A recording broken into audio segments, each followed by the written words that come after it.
ಭಾರತದ ಮೇಲೆ Iran Israel ಯುದ್ಧದ effect, Iran Israel war. LPG ಸಿಲಿಂಡರ್ನ ದರ ಏರಿಕೆ ಆಗಿದೆ. ಭಾರತದಲ್ಲಿ ಎಲ್ಪಿಜಿ ಸಿಲಿಂಡರ್ ದರ ಏರಿಕೆಯ ಬಿಸಿ ತಟ್ತಾ ಇದೆ. ಯುದ್ಧದ ವಾತಾವರಣ ಸೃಷ್ಟಿಯಾಗ್ತಾ ಇದ್ದ ಹಾಗೆಯೇ ಇದೇ ಅನುಮಾನ ಇದ್ದಿತ್ತು.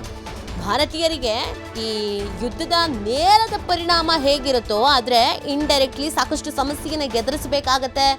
ಡೀಸೆಲ್, ಪೆಟ್ರೋಲ್, ಸಿಲಿಂಡರ್ ಈ ಎಲ್ಲದರ ದರದ ಮೇಲೂ ಕೂಡ ಖಂಡಿತವಾಗಿಯೂ ಹೊಡೆತ ಬೀಳತ್ತೆ, ಅಭಾವ ಸೃಷ್ಟಿ ಆಗುತ್ತೆ ಅನ್ನೋದೊಂದು ಇತ್ತು. ಸೊ ಇದು ಮೊದಲ ಪೆಟ್ಟು. LPG ಸಿಲಿಂಡರ್ ದರ ಏರಿಕೆ ಆಗಿದೆ. ಭಾರತದಲ್ಲಿ LPG ಸಿಲಿಂಡರ್ ದರ ಏರಿಕೆ ಬಿಸಿ ತಟ್ತಾ ಇದೆ. ಗೃಹ ಬಳಕೆಯ ಸಿಲಿಂಡರ್ ದರ 60 ರೂಪಾಯಿ ಏರಿಕೆ ಆಗಿದೆ. ವಾಣಿಜ್ಯ ಬಳಕೆಯ ಸಿಲಿಂಡರ್ ದರ 115 ರೂಪಾಯಿ ಏರಿಕೆಯನ್ನ ಮಾಡಲಾಗಿದೆ. ಬೆಲೆ ಏರಿಕೆಯ ಬರೆಯ ನಡುವೆ ದೇಶದ ಜನರಿಗೆ ಇದೊಂದು ಬಿಗ್ ಶಾಕ್ ಆಗ್ತಾ ಇರೋದು. ಇವತ್ತಿನಿಂದಲೇ ಜಾರಿ ಆಗ್ತಾ ಇದೆ LPG ಸಿಲಿಂಡರ್ನ ಪರಿಷ್ಕೃತ ದರ. ನೋಡಿ, ಯುದ್ಧದ ಪರಿಸ್ಥಿತಿ ಹೇಳಲಿಕ್ಕೆ ಅಮೆರಿಕ, ಇರಾನ್, ಇಸ್ರೇಲ್ ನಡುವೆ ಯುದ್ಧ ಆಗ್ತಿರೋದು.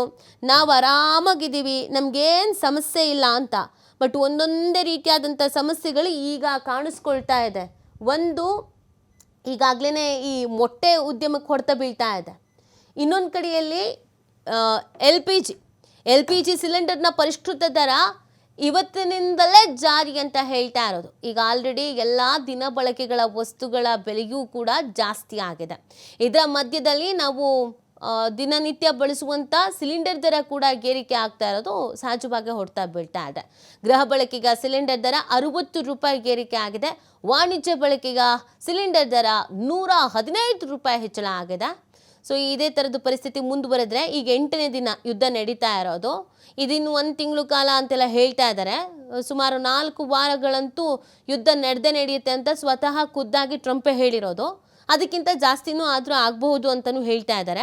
ಹಂಗೂ ಒಂದು ವೇಳೆ 1 ತಿಂಗಳ ನಂತರವೂ ಯುದ್ಧ ನಡೆಯುತ್ತೆ ಅಂತಂದರೆ ನಾವುಗಳು ಇನ್ನೊಂದಷ್ಟು ಸಮಸ್ಯೆಯನ್ನು ಎದುರಿಸಬೇಕಾಗತ್ತೆ. ಅದಕ್ಕೆ ನಾವು ತಯಾರಿಯನ್ನು ಮಾಡ್ಕೊಳ್ಬೇಕಾಗತ್ತೆ ಅಥವಾ ಅದನ್ನು ನಾವು ಅರ್ಥೈಸ್ಕೊಳ್ಬೇಕಾಗತ್ತೆ. ಇಲ್ಲ ಹಿಂಗೆ ಇತ್ತು ಅಂತಂದರೆ ಕೆಲವೊಂದಷ್ಟು ಸಮಸ್ಯೆಗಳು ಎದುರಾಗತ್ತೆ ಅಂತ. ಆಮದು ರಫ್ತು ಇದೆಲ್ಲದ್ರ ಮೇಲೂ ಕೂಡ ಪರಿಣಾಮ ಬೀರ್ತಾ ಇದೆ. ವ್ಯತಿರಿಕ್ತವಾಗಿ ಪರಿಣಾಮ ಬೀರೋದಕ್ಕೆ ಶುರುವಾಯಿತು ಅಂತಂದರೆ ಸಹಜವಾಗಿ ಸಮಸ್ಯೆಗಳಾಗತ್ತೆ.